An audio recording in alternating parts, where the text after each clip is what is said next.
Hello everyone and welcome to the Armband. I'm Chris and Kieran is here too. Kieran, how are you doing today? Game week 38 upon us. Yeah, I'm fine, thanks. Trying to forget last week, but yeah, all good. I You? know, yeah, same. I feel like the inevitable was happening. I feel like on Saturday morning when the game week loaded and I could just see how many bench boosts were played in all of the leagues I was in. I was just like, this is going to suck. And the stats were out somehow at the beginning of, or the end of last week when it was like 84% of people in the top 100k are playing a bench boost. And I was just thinking, well, unless I'm getting one or two differentials that pop off, I'm as a red arrow incoming. So yeah, let's quickly chit chat over it because red arrows were big for me. They probably wasn't as big for you, was it? I think I was like 90-ish K, and then I went like 50K downwards. No, it wasn't actually. It was well, it must have been more than that. Hold on. Let me look. I was 91K and then went down to 107K. So I guess it wasn't that bad, but still Bad. going out of the top 100K after getting up to like 50-ish K a few weeks ago, it's just it's not going well. I know. Yeah. Feel like I said to you earlier, I've like dropped 40k on this week, which was just bench boost. I mean, 65k to 105k is crazy, and now I'm 25 points behind where I was. So yeah, no chance I'm catching that back up. And I don't know. We spoke about it before, and we'll talk about Guardiola as well. But man, game week 35 template has been so strong. Like picks like who we haven't had, Jackson and Guardiola, probably the main two, have just bossed it. Just absolutely bossed it. And not having either of those has just been, has been bad. Let's talk quickly then about the bench boost. What moves you might want to remind me and others what you did? I got Wilson in. Funny. For João Pedro, who I thought was injured. And then he obviously came back and got an assist last year. So that was for a hit. I think who else? I got Romero in as well for oh god, who was it? I can't even remember. It was someone injured defender, not useful. I don't know. Why am I blanking so hard on who it was? It was Ait Nori. Okay, Ait Nori. Okay. Which I kept Gusto because I just thought he should and hopefully do at least some minutes. So I figured I may as well just keep him in, get rid of the player that's on the single game week, and I know he probably got more than 2 points, maybe. But yeah, so Gusto was the second highest scoring player after Haaland. I just had a quick look, so it's good you kept him. Yeah. Luckily, I did. So that was fine, and obviously, the Vardiol thing from 35, I talked about with him a lot this season of just like bigging him up quite a few weeks, and I've just never managed to get him in. Salah getting injured when like 4 or 5 weeks ago or something, wasn't it? Which led me to get De Bruyne, so which blocked me ever getting Guardiola because I had 3 City.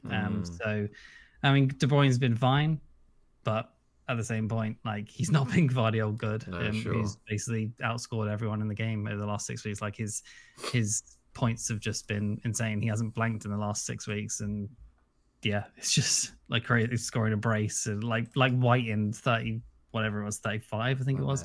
Where White got a brace as well. I didn't own him either. Like I've just missed so many hauls this season. It's just pathetic.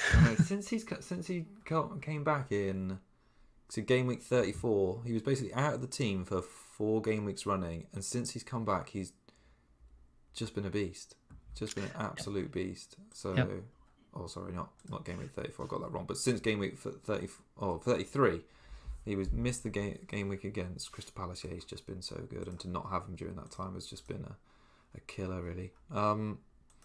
My free hit pretty much the same, really. It's typical. I got players on my bench that played 1 game and did better than my squad, who I just budgeted there for price. Like Braithwaite got a clean sheet, outscored Trippier, matched Cucurella, Mateta, who had a crap away game. Well, not crap, but like not a great away game against Wolves. Got more than double what Isaac got. So, oh man, and I should have been boring and got an Arsenal defender to cover that off. But I feel like double game week was a bit of a letdown, really. Yeah, and just on Wilson quick, I brushed over him. Like I did, obviously Wilson coming in meant I couldn't have Gordon, so I didn't have Gordon either. Like it's the same as like last season. He's screwed me over twice at the end of 2 seasons in a row. There was pictures of him sort of training on his own program, and I just thought, okay, that's pretty normal coming after a sort of hamstring injury. And there was people bringing him in. People like there was no like sort of chat from Howe that he's going to be missing or anything. Like he played well in the last game, scored. I thought this is going to be the time for Newcastle with 2 good fixtures to make my season, and it's ended up breaking it. So it's crazy. He sucked, and to miss both was just tragic, really. Yeah, and Vardiol was basically the difference between Green when I read again and Jackson and stuff like that, and Gordon, and it's just 1 or 2 players, really, isn't it? It's just. I feel like even though Guardiola got like 27, like the net difference between De Bruyne and Foden, it's a lot, but only 15 or so in the end, which I appreciate is a lot, but over the course of that double game week, not too bad, but just so unlikely to score 2 goals. That's why it's an absolute killer. I have 2 clean sheets too as well, so 27 points, same as John Stones in a double a couple of years ago, wasn't it? So luckily I did have John Stones that time, so it's pretty much this game week. If you didn't have Guardiola, you were getting a red arrow. I'd say pretty much. All right, let's talk about game week 38 and differentials, I suppose, to try and claw back. But generally speaking, I suppose before we preface this, I suppose everyone's going to be working out what their targets are, if anything. What do you think about playing this last game week fixture? Because I'm kind of now thinking 100 to 150k is a bit like, nah, I don't think I'm going to drop more than 15 to 20 points and fall outside the 150k. But I felt like if I captain Haaland and do what everyone else is doing, I'm relying on my differentials, which aren't like that strong.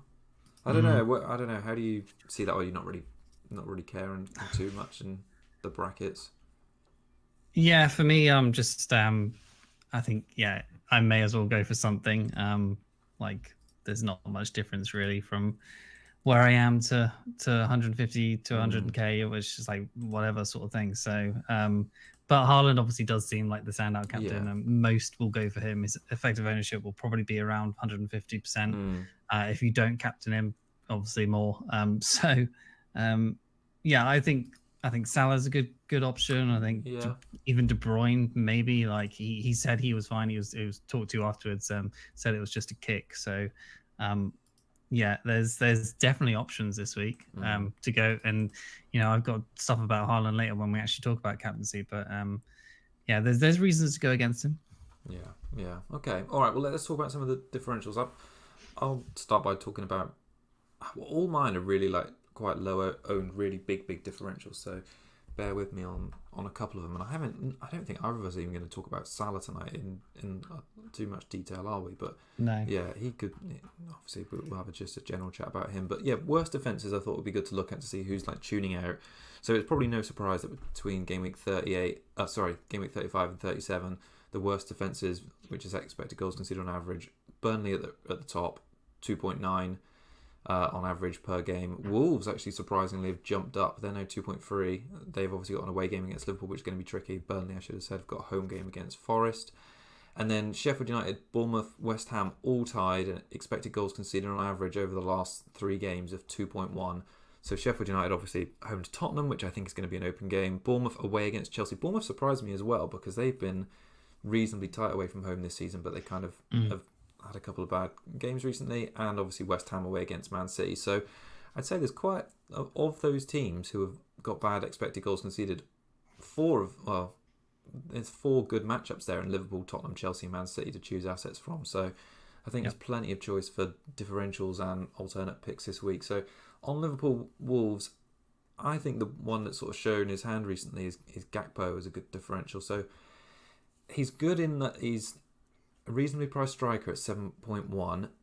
Isaac, or people like you that maybe have got Wilson, he's like a good replacement there. Isaac seems, I don't know, it was almost like Howe said he was ill, and he obviously didn't do well in either of those 2 games. So if you're looking to change him out because his EO is going to be massive, Gakpo could be good. So Last 3 game weeks for Gakpo, he's been playing really well. He scored 6, 12 and 2 in his last 3. He's had 11 shots in the box and 2 big chances in that time. Is the most of all Liverpool players, which was, a bit of a surprise to me, knowing what Salah's usually like. And he's had the highest amount of bonus points in that time. And his expected goals per game is 0.56, which is the highest of all players. Does he start? Yeah, I think he starts. I feel like Darwin's just like way off the radar now, and the fact that Gakpo's minutes have been good. Jota not back at all. I don't think. I don't think so. Unless we hear about it from Klopp, I think Gakpo's pretty nailed to start. I think it's quite telling that Darwin's not been involved from the start for the last 3 games in a row. And 4 of the last 5. Sick of him missing so many chances, isn't he? I think he finally, the final straw just happened, and he's just like, nah. Yeah, I mean, Darwin played 90 minutes in the away game against Everton, and that was the game Gakpo missed because he was injured. So Gakpo, I wouldn't have been surprised if he played that game, which would have put him at 5 starts in 5, and at the moment he's got 4 in 5 and missed 1. So, I think Gakpo's a good pick for this game. We can reverse fixture. He only played 55 minutes. But he got 6 points, goal and 1 bonus. So, I think he could be a good option for people looking to have a striker differential this week. Yeah, like someone like Wilson down to him because he's 7.1 million, which is a decent price. It was saving me 0.7. Then I would have the money in the bank to be able to get Garnacho to like someone like Elise if I wanted to.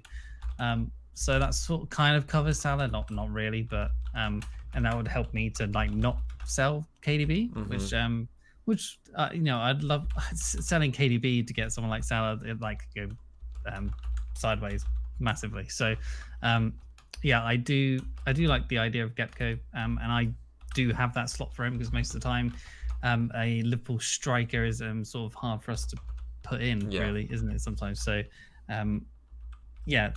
that seems like a good shout to me. I was reminded by watching a bit of the FPL this week that it's the last game for Klopp, like their last home game. Obviously, last game of the season, like his last game with them. Like all the players have said that it's going to be, they want to send him off and give him the best send off possible.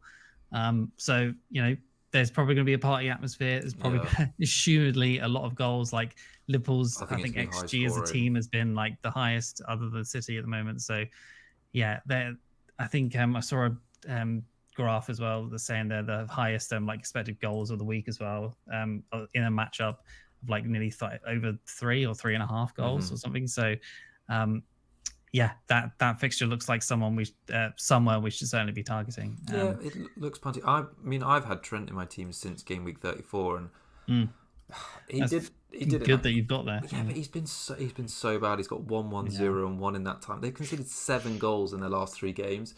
So I kind of feel like even though he's a differential himself because he's only 10% owned and he could be explosive, I've just got like 0 confidence they keep a clean sheet because it's going to be so attacking, and I'm just sort of hoping on some sort of attacking return. But no, I feel like the you're right. The best play I think for Liverpool is an attacker. Don't mind Harvey Elliott as well because he's been playing well recently. And I think there's just lots of goals, and they have no reason to like stop scoring goals. No. So they're just like, they haven't got anything to like kind of wait for. They've got no finals coming up after this last game, so just go all out. I think that's they're not going to stop at 3 goals for a goal difference or anything like that. Just keep going, and I can see Wolves sort of nicking one on the break, and fine. I think I could nick a couple on the break, to be honest. Yeah, possibly. Yeah. I think Jota's still. I kind of expect Gakpo to start, but probably not play 90. But he looked like a good man. Yeah, well, he did play 2 90s out, so he's not always the one that's replaced for Darwin. So true. Luis Diaz was last time, I think. So yeah, it could happen. All right. Who have you got to, or one of your picks? Like maybe not going to be a massive differential, but he still is at the moment. Is Havertz? Arsenal, Everton at home, 8.3% right now. That's probably gone up by when I was doing the notes. Let's have a look. Actually, he's actually like I think he's like the 3rd most transferred in player this game week. Yeah, so he's up to 9% already. And at 7.5 million, not a bad shout. Someone you could replace. I don't know, maybe a Gordon if people are looking to do that, to someone like Havertz. To me, like he returned in the last 4 weeks, 3 goals, 3 assists. fifth highest for expected points for game week 38 on 6.2, which is pretty good. Second for points scored over the last 6 weeks, on 56, behind Vardiol, annoyingly. Fifth for XGI on 4.7, and top for actual goal involvements on 8. So like he is getting involved in pretty much everything that Arsenal do right now. And then I wanted to do a little bit of like stats of like him versus Saka. So like who is the better one to pick? Like many people don't own Saka anymore. And obviously this game, they're obviously going to try and win. But at the same time, if they hear it like sort of half time that City are like 2 or 3 up, then, you know, the sort of motivation to score loads of goals is probably going to be pretty down. So there is kind of like a little bit of like, there's high upside in this game. And there's also like, potential for being a complete bust game for Arsenal players. So like if City are 2 or 3 up, like are they gonna go for a clean sheet as well? Do they give a crap if it's like Everton score against them? Like not really. I know. I kind of feel like that about the Arsenal game. Yeah, you hit the nail on the head for me as well, because I don't see Arsenal winning 4 or 5-0 and then like steamrolling, because I kind of think they're going to be despondent if they hear that City is going to score, and I also think the pressure is going to get to them anyway on the final day. So I think they're kind of better with that pressure than they were last season. They've handled it certainly more than they did last season. So I think they should probably win like a 2-0. That seems like a decent scoreline, or that they should be getting in this game. But yeah, anyway, so like Havertz versus Saka from game week 32 to 36, goals is 4 versus 3, points 56 versus 45. Assists 4 versus 2, XA of 2.8 versus 3.9. So Saka's XA is well ahead, but that's probably due to corners. Big chances 6 versus 4, shots 17 versus 27, chances created 16 versus 23, but big chances created 6 versus 12 in the favor of Havertz. 6 versus 2, sorry, in the favor of Havertz. And then I've got, it must have been XG earlier. Sorry, I've got XA twice, but XG earlier was 2.8 versus 3.9, and XA is 1.9 versus 1.8. So that's pretty much similar.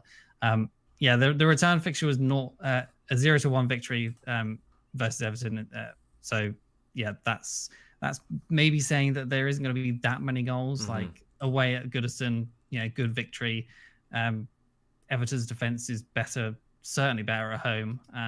They did concede 5 away to Chelsea, didn't they? So Everton's XGC is on 8.8 with 7 goals conceded, but they do have 5 clean sheets in that time. But they have played some poor teams. I agree. To me, like a 2-0 seems sort of safe. Arsenal obviously have to win to even have a chance, so they certainly need to score at least 1 goal, and Havertz should be involved in that. So Arsenal's XG of 16.36 is I assume it's second, because at the time I did this notes, City hadn't played the second game. But yeah, that was first, and then 134 shots was second at the time, and 23 big chances was third at the time. So their attack is certainly good. I expect Havertz to do well and be involved in something at least. He's definitely another player I've got like a big regret about not owning. Like he's been good for like over 10 game weeks now. And and I've never had 3 Arsenal players apart from since game week 34, and getting Odegaard over him, even though that went really well in the bench boost. I feel like Havertz probably had got better potential to keep that up for longer, and just to not have him during that time. Just look back and think another missed opportunity, really, because he has been good, and he's definitely one we need to look at from the start of last season. But it's just that if you want to go in on a double attack. But no, I like him a lot as well. Yep. Yeah. Shall I mention second one? Yeah, go for it. Yeah. Okay, so Elise, I think everyone is sort of mentioning him now. But he is only 1.9% owned of the time I did the notes. 5.7 million. Aston Villa at home. Aston Villa just just secured Champions League football for the first time in ages. Big, you would say, over what was the word? Over sort of celebration. Well, no, overachieving. That's what I see. What they sort of like were expecting. I guess they were obviously trying to go for Champions League, but they probably weren't expected to get it. Definitely not. Amazing. Yeah, lots of celebrating in that we've seen all those of the pictures all over Twitter of them, getting the beers on. So how are they going to be for this game? Like Crystal Palace have been really good lately. Elise's 4th highest scoring mid over the last 6 weeks with 47 points. 400. But he's only actually played 432 minutes versus the max of 630. So like he's still doing so well in that amount of time. Yeah, his home record is 7 goals, 4 assists. Away record is 4 goals, 1 assist. So he favors playing at home, which obviously he is playing this week, so that's good. 10 goals and 5 assists across the season, and he's got 15 goal involvements in 14 appearances over 60 minutes. Nice. Which is, again, like if he's playing over 60 minutes, he's basically on an average of 1 return per appearance. So, yeah, if there is goals in this game, which there should be, it seems like a fixture that's just got not much to play for. I agree. Game week 38, there's usually lots of goals, and at least it seems like he should be involved. So, Crystal Palace XG of 11.55 is 6th, which is only behind City, Arsenal, Chelsea, and Liverpool and Newcastle. So impressive to be up there with those sort of 5 teams. To me, they haven't been on the beach for the end of the season. Like they haven't really at all. They've just been picking up form. Like since going to 33, they've had 6 wins and 1 draw, no losses. That included beating Poole away, which basically ended their title chances, thrashing United and then beating Newcastle 2-0. So he's certainly a fun pick, great to watch, good and like big differential this week. His stats are really good: 20 shots, which is 8th, 3 big chances, XG of 1.59, 13 key passes, 3 big chances created, and XA of 1.71. So those are decent enough numbers. Villa just gave up 3 goals versus Liverpool at home. They've got a 10.7 XGC at the moment, 10 goals conceded, and they've only had 1 clean sheet in the last 6 weeks. So this just looks like it's a game where there's just going to be 2-2, 3-0, 3-2, something like that. I agree. I feel like Villa are tailing off like a little bit as well. Like they've not won in 3, and like even towards like the back end of the season since game week 28, when I was looking at numbers for justifying keeping Mateta in my team, I think they've only won 3 of their last 10. So they had that high-scoring game with Liverpool on Monday where they came back. They had a high-scoring game with Chelsea the week before that. Then they lost against Brighton, which, maybe Europa League or European like commitments related. But even still, I kind of expect this to be a high-scoring game. I'm quite happy to have Mateta for this because he's like a bit of a differential going to this. And his form has been really good as well. I agree with you about Elise. I think he could be a really good pick for this game week. Yeah, I think... Mateta, it could be a good pick as well. Like for someone, for me, who needs to sell Wilson, like he looks like someone who could be a good option maybe instead of Elise if I can't because I need to sell Wilson. I mean, I don't have to sell Wilson. I could just bench him, but at the same time, like Mateta being provided by Elise doesn't sound bad. But at the same time, he's like getting subbed off most times at 70 minutes now, which is obviously not ideal. But then one of the other replacements in Gakpo, pretty much the same thing. So get what you're given, I guess. Yeah, you're right with Mateta. Yeah, pretty much around the 70th minute he's been coming off recently, and I think the only game where he played 90 recently was that Newcastle home game where he got 2 goals on the back of the double game week. So I like Palace for this final game week. So another big difference. I went so crazy with the differentials. I was thinking I could have just picked Salah, but I was like, nah, let's just go for it. So Hudson-Odoi, I picked out mainly, so I based mine pretty much on the fixtures and who is really tuning out. So this is because Forest play Burnley and he's actually been good. And the reason I also wanted to mention him is because he could be a good downgrade if looking to spend somewhere else. Like he's only 4.7 million. Like he's it's cheap. He's a good enabler for a good fixture on the final day for someone who's going to enable you to get someone else. And his returns have been better than who I mentioned a minute ago, which was Gakpo. So last 3 game weeks, he's got 7, 12 and 2. He's had 8.1 points per 90 over the last 3 game weeks, which is 10th of all players and 5th of all mids. So he's been quietly going around or doing his business and playing well. He's had basically about 2 shots in the box per 90, which isn't that high. It's only just inside the top 20 for all mids. His expected goals per 90 is 1.2. So that's only bettered by Elise of all mids. So basically, he's not getting a high volume of chances, but the chances he has been getting are good. And against a Burnley defence who are, quite poor in terms of expected goals conceded, like I mentioned, 2.9 on average over the last 3 game weeks, I think he's got a great chance to return. Does it concern you it's away compared to if it was like Hudson-Odoi at home versus Burnley? I think that would be great. I kind of feel like it's almost like a better fixture for them that they're away, because Burnley all season have tried to be like front foot and quite attacking, but they haven't really like managed it, which is probably partly the reason their defensive record is not good. And like they're confirmed down now, and Yep. I don't know, they were good against Spurs, eventually lost. They were not good against Newcastle, but they've just not been good for a while. Like they've won once in the last 8 game weeks and conceded. I'm just seeing when their last clean sheet was, probably a long time ago. Last clean sheet, game week 18. So I'm pretty confident it's going to be like an open game. And Hudson-Odoi is definitely not someone I've seen mentioned. And for a 0.4% own player who could enable another move somewhere else would be really good. And he actually had good return in the previous game. So in the reverse fixture when it was at home, he scored the goal in a 1-1 draw. He got 3 bonus, 10 points. So yeah, I think he's probably someone not many people are looking at, and like I say, could be a good differential option. It's that type of fixture that most people aren't looking at, but Definitely he's not. going to get like a goal and assist and be one of the top scorers for the week. Because it's 38 as well. Like there's probably goals both ends of the pitch, and it could be a mad game, and he could be certainly a great pick. Definitely. Yeah. Well, I looked at when I was in game week 36 when I was looking at potential transfers to get Haaland back. I looked at Hudson-Odoi because he was cheap, and I ended up going Garnacho. I could have also gone Gibbs-White because I thought their fixtures were good. And in that away game against Sheffield United, he hauled, which was an away game. He got 2 goals, 15 points. And even in this week we've just had, 7 points. I mean, he outscored Son in that game week. He outscored Bruno. So, like, his form, objectively speaking, has been good, and he's got a good fixture to end. So, yeah, I think he's a good shout as well, to be honest. There's so many good. That's why, in a way, next season might be quite fun if we all have like free hit for the last game week, because it would be so punty and good.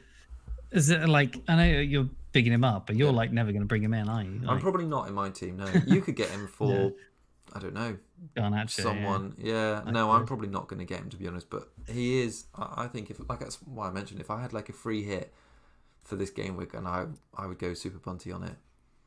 Maybe he'll be in my FPL challenge team. Wow. I stopped doing that weeks ago. So did I.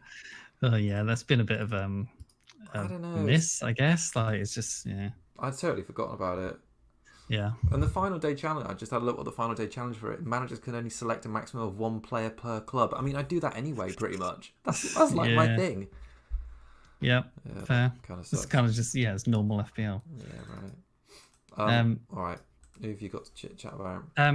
So someone who's not being mentioned anywhere really, I don't think, is Mbeumo. I really like him this week. Newcastle at home, they just gave up 3 to Man United, so like nobody does that. So 6.5% owned. So he is going to be a differential. I think most of the teams that own him now are pretty much dead teams. 6.8 million, so cheapish, around that kind of Elise-ish mark, I guess. Like obviously a bit more expensive, but most people probably could get from him from Gordon, someone like that. So I had no idea he'd been back playing since game week 2. He's played back-to-back 90 since game week 32. Crazy. I just didn't think he'd been back for that long. 2 goals, 3 assists in 6 weeks, which is decent enough form. Brentford form has actually been pretty good lately. Draw, win, loss, draw, win, so decent. His stats unfortunately aren't like amazing. Like 10 shots, 3 big chances, an XG of 1.15, 6 key passes, 3 big chances created, an XA of 1.6. Like not amazing, but it's not bad either. But the last like 3 games where he returned in, he had an expected goal involvement of 0.92 versus Bournemouth, which is great. An XGI over 1.01 versus Luton, and then 0.42 XGI versus Aston Villa. So he's expected to be part of their goals pretty much all of the time, which is good. All of his returns have been away from home since returning, which is kind of awkward. Perhaps due to like 4 away games and only 2 home fixtures. So that might have been why. But the Newcastle at home is on paper it sounds good, but obviously he has only been returning away from home, possibly on the counter attacks and that sort of thing. But I think Brentford could score well in this game at least. yeah, so amazingly, like Newcastle's defense has actually had, yeah, they've actually had a massive upturn. I didn't done the notes after the United game, but like their XGC before the United game was 6.8, which was fourth best, which is pretty surprising. Because they were like down bottom for a while during the season, weren't they? So yeah, 92 shots conceded, which is 12th worst. 14 headed chances conceded, 13th worst. 12 big chances conceded, which is fourth worst. So, or fourth best actually, that one. So yeah, they're still a team that can be shot at and lots of goals. So I think Mbeumo, Vista, like Tony, if he's going to play or do anything and try and get into the England squad, like you'll try and get a new club. Like he's sort of gone off the face of the earth lately, but yeah, Mbeumo seems like a great option. He's had 4 double-digit games, and compared to players around his sort of price point this season, like Luis Diaz at 7.5, he's only got 2 double-digit games. Trossard at 6.5, he's got 4, so that's around the same price. Kudus at 6.7 has got 4, and then Gross at 6.1 has got 5 double-digit games. So, yeah, for me, he's good value, good fixture. Nobody's really talking about him. Yeah, great punt. Yeah, no, I like it as well. Like he was such a beast at the start of the season. I think, did you ever have him? No, I didn't. No. Another player I just didn't get. I had him for a bit, and he was really good. I mean, if you sort by like points per match over the season, 5.2, that puts him level with Odegaard, ahead or same as Gordon. So he's been consistently good when he has played this season. Yep. So yeah, I like that one. I've got such a left field pick now. Quite literally, my last one, again based on the fixture, is Brennan Johnson for Spurs. So the fact that Richarlison's out obviously means he should start. Obviously his form hasn't been like that red hot, like 2, 5 and 5 in his last 3 games, but his numbers have been really good between 34 and 37. He's had 5 big chances, which is the 5th highest of all mids and all forwards. 4 big chances created, which is the 3rd highest of all mids and forwards. So considering he's like not performed that well, to be 4th and 5th ranked on both those metrics is pretty good. He's had an expected points of 4.6 per 90 over the last 4 games, and his X minutes are good now with 3 90s in a row. And I was quite surprised at like what a good season he's like had numbers wise. So he's had, I mean, he could obviously score more goals. 5 goals and 11 assists for 16 returns is not bad. When you consider 11 assists is surprising. Yeah, same. Yeah. I wouldn't have said it before I looked into it, but 11 assists is only 1 behind what Palmer's got, which I appreciate. He started game week 7.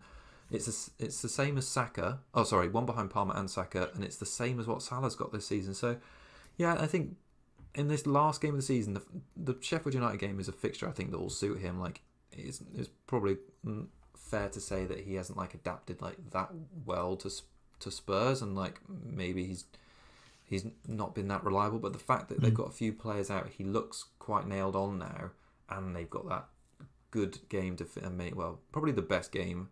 Obviously, Sheffield United at home, because they're going to be in front of their own fans, a bit like Burnley, and they're definitely going to want to, try and play and put on a show for them. I kind of feel like that they could easily score 3 or 4 goals in that game, and he could be involved.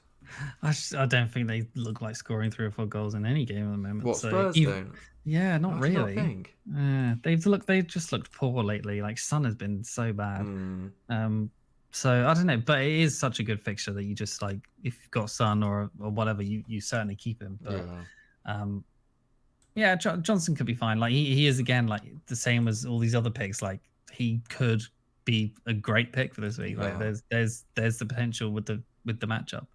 Yeah, I think it's mainly matchup, the pick, to be honest. And I was trying to pick up players who are really low ownership and down there, but yeah, I think he a bit like I had a good time with Kulusevski a couple of years ago. I mean, he's not definitely having the season he is now, but game week 38, maybe against Norwich, I think they'd been relegated maybe 2 seasons ago when Son was going for the Norwich had been relegated, when Spurs were trying to get Son the golden boot.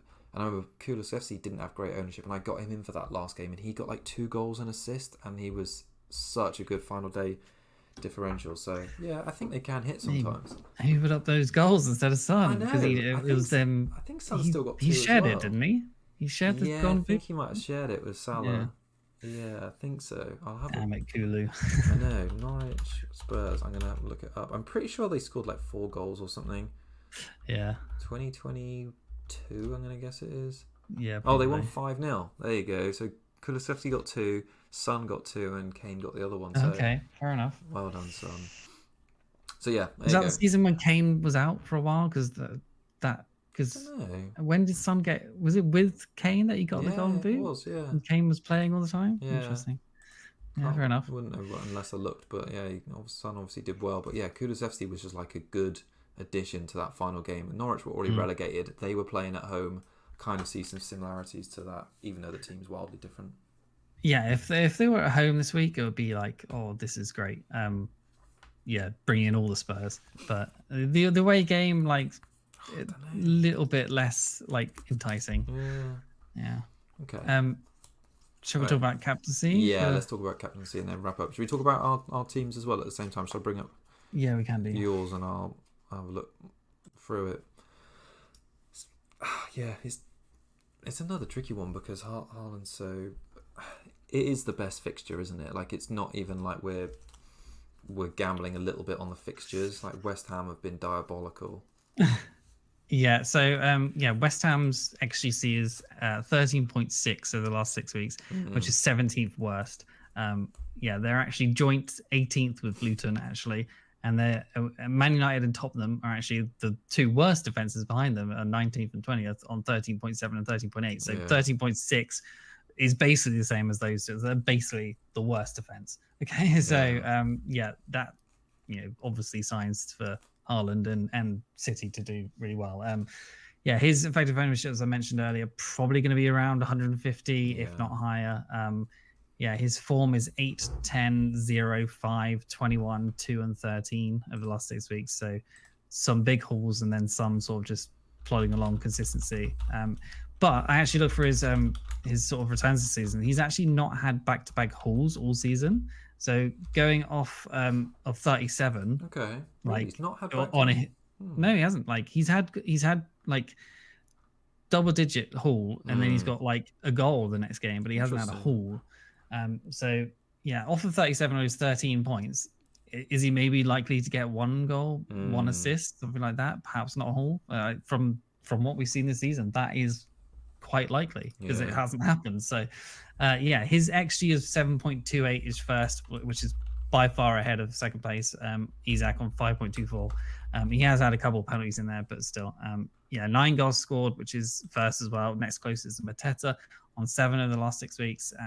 59 points is third behind Palmer and Gvardiol, and the 13 big chances is also first, which is 2 ahead of Isaac. So, his stats, everything you want for scoring goals, pretty much at the top of the table at the moment. So, West Ham United have conceded 24 big chances as well, which is 19th overall, and they've had 0 clean sheets since game week 19. Wow. So that's huge, and Haaland has actually only blanked at home 3 times all season, so he's gonna get something. It's just if you're willing to bet it's not a hole. I think it's difficult. It's just because West Ham are so bad. Like, I'd love to go against it, but then, like, you're right, you could drop like 50 if he gets, like, let's say if he gets 2 returns, you're probably looking at like dropping like 25 to 50k places or something. I don't know, based on his effective you're probably right. Yeah. And I'm kind of a bit like you said about Arsenal. I'm kind of hoping the game is a bit like what they were like 2 years ago when it was the last day of the season against Liverpool. And do you remember Man City hosted? They go behind? Yeah, they were 2-0 down to Aston Villa, and it was Gundu and Rodri who got the goals. And I mean, crazy things will happen on the last day because stress is definitely a factor. I know they haven't like been feeling it so far, but when it comes down to the last game.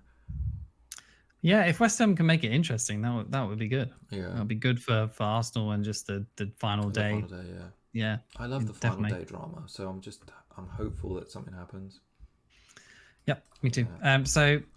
Second in probably most people's minds, Palmer. Well, I'm going to say Palmer ahead of Salah at the moment.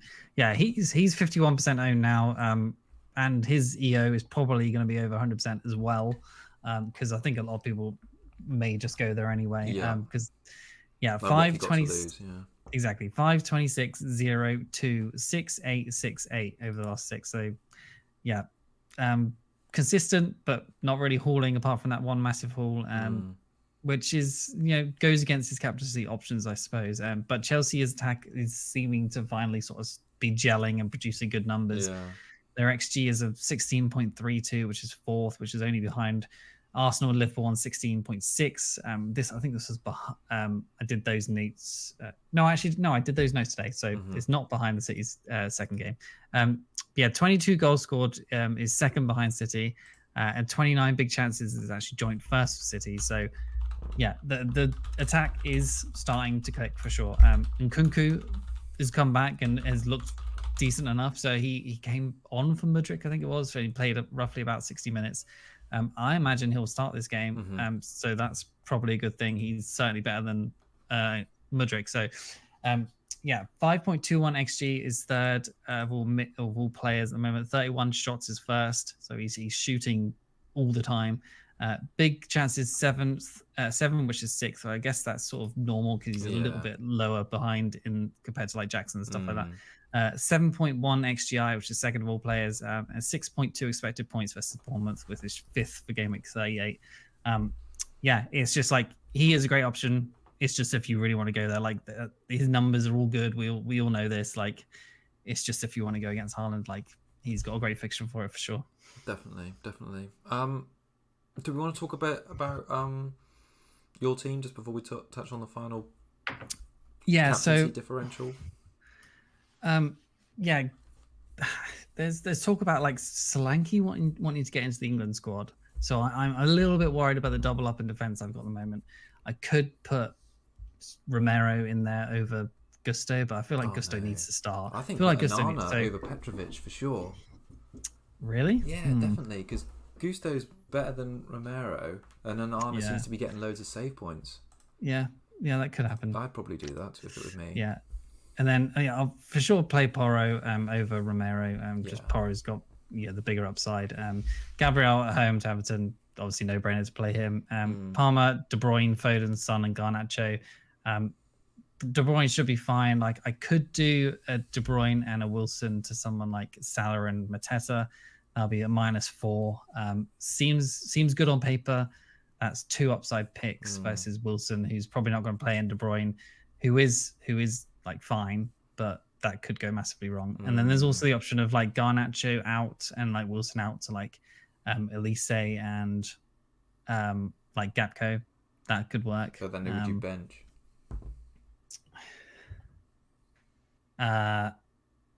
Probably Isak. Like yeah, that's fair enough. Yeah, they've not been great away from home apart from that Burnley game recently.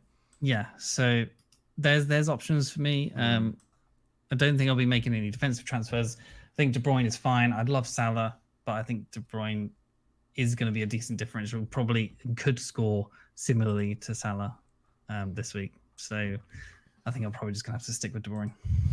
So the most likely thing you're going to do then is what? Then if you stick with De Bruyne? Garnacho, maybe?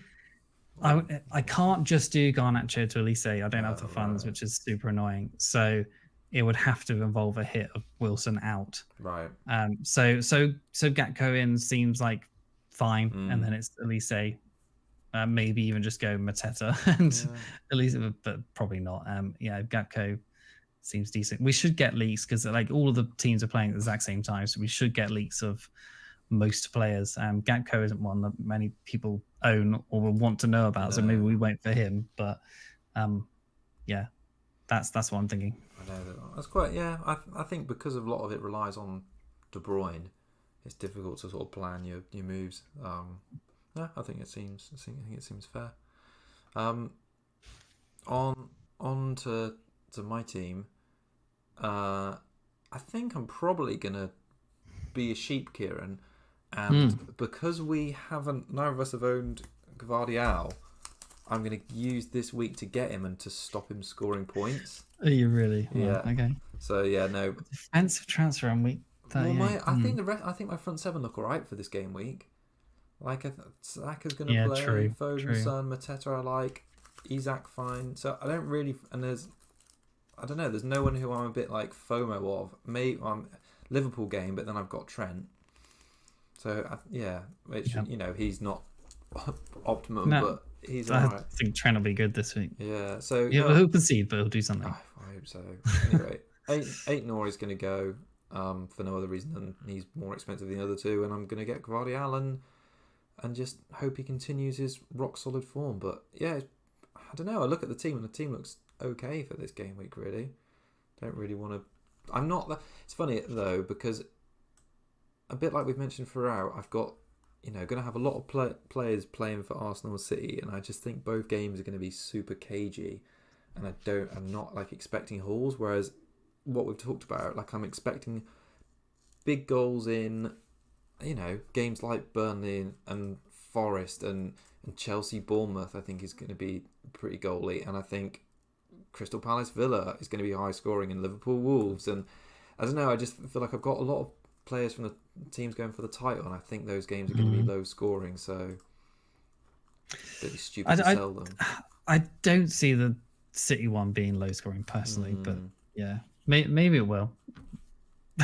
But I just feel like the pressure is not on City. Yeah.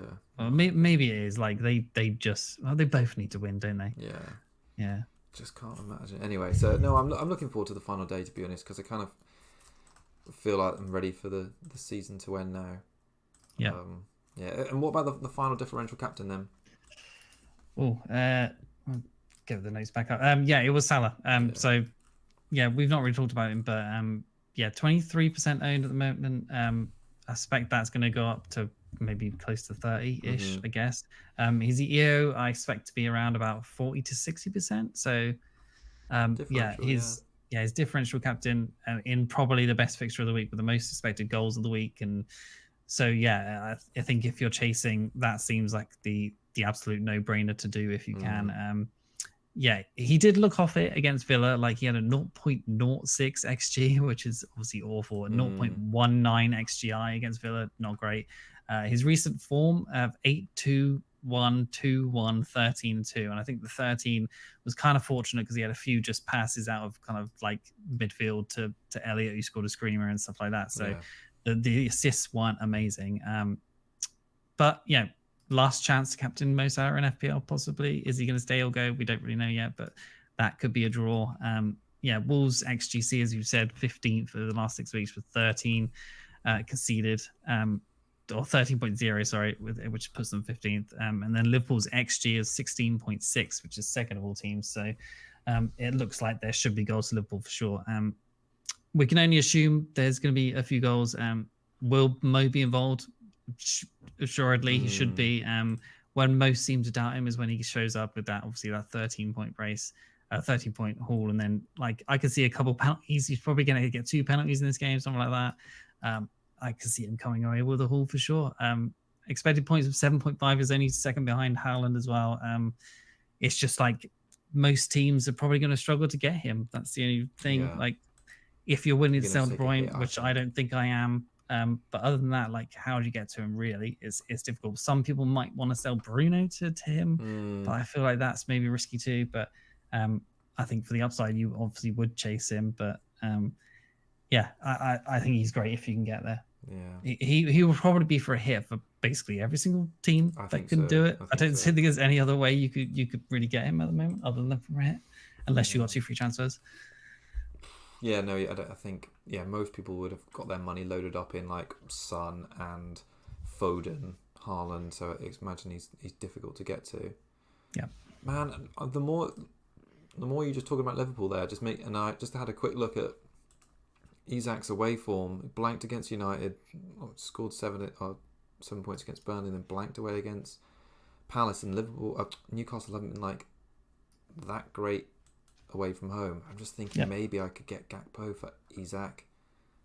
I don't know. I don't like the idea of taking a hit too much, but it could be exciting. I've taken a hit on the last day like a few times recently, and it's mostly worked out. It's just because there should be more goals in this week. We would think.